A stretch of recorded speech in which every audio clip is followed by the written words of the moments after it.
क्या आपने कभी किसी भूत या सैनिक का मंदिर देखा है?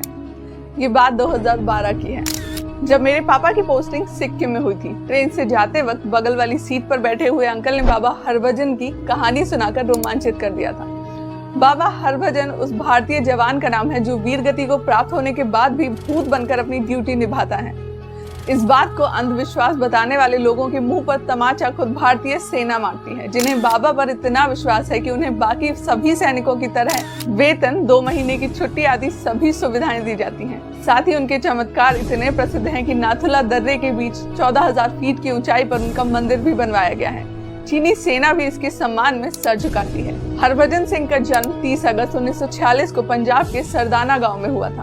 भारतीय सेना के पंजाब रेजिमेंट में 1966 में उनकी भर्ती सिपाही के रूप में हुई। साल 1968 में उनकी ड्यूटी 23rd पंजाब रेजिमेंट के साथ पूर्वी सिक्किम में हुई थी। 4 अक्टूबर 1968 की बात है, जब खच्चरों का काफिला ले जाते समय नाथुला पास के समीप ही उनका पैर फिसल गया और घाटी में गिरने से उनकी मृत्यु हो गई। जब बाबा अपने काफिले में नहीं पहुंचे तो उन्हें डरपोक कहकर भगोड़ा घोषित कर दिया गया था, जिसके बाद बाबा अपने साथी सैनिकों के सपने में आए और उसे अपने शरीर का पता बताया था। जब खोजबीन की गई तो 3 दिन बाद उनका शरीर भारतीय सेना को उसी जगह मिला जो जगह उन्होंने अपने साथी को सपने में बताई थी। जिसके बाद बॉर्डर पर तैनात सैनिकों को ड्यूटी पर लगातार चांटे पड़ने की खबरें आने लगी। तभी एक रात एक सैनिक को बाबा हरभजन ने खूब डांट लगाई। दरअसल वो नौजवान सैनिक बॉर्डर पर सो गया था। सुबह उस नौजवान ने ये बात अपने साथियों को बताई तो उसे पता लगा कि रात को गश्त लगाने तो कोई ऑफिसर गया ही नहीं था। जिसके बाद ऐसी कई कहानियां बॉर्डर से आने लगी।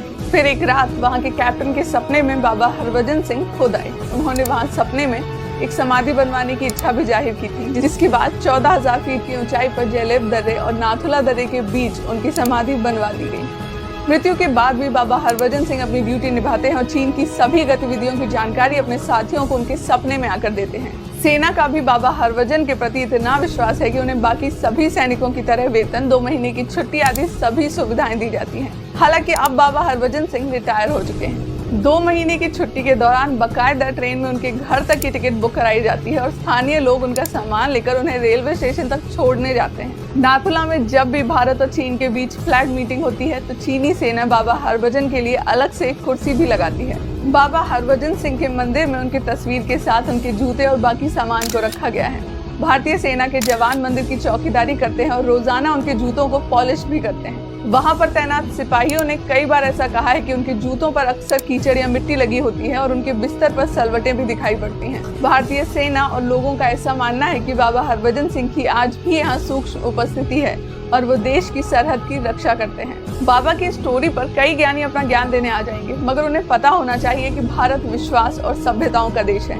यहाँ की हर डोर विश्वास पर टिकती है। ऐसे में जो विश्वास भारतीय सेना को हिम्मत देता है उसे अंधविश्वास नहीं माना जा सकता। मेरी ये वीडियो आपको कैसी लगी मुझे कमेंट करके जरूर बताएं। साथ ही मुझे फॉलो करना ना भूलें।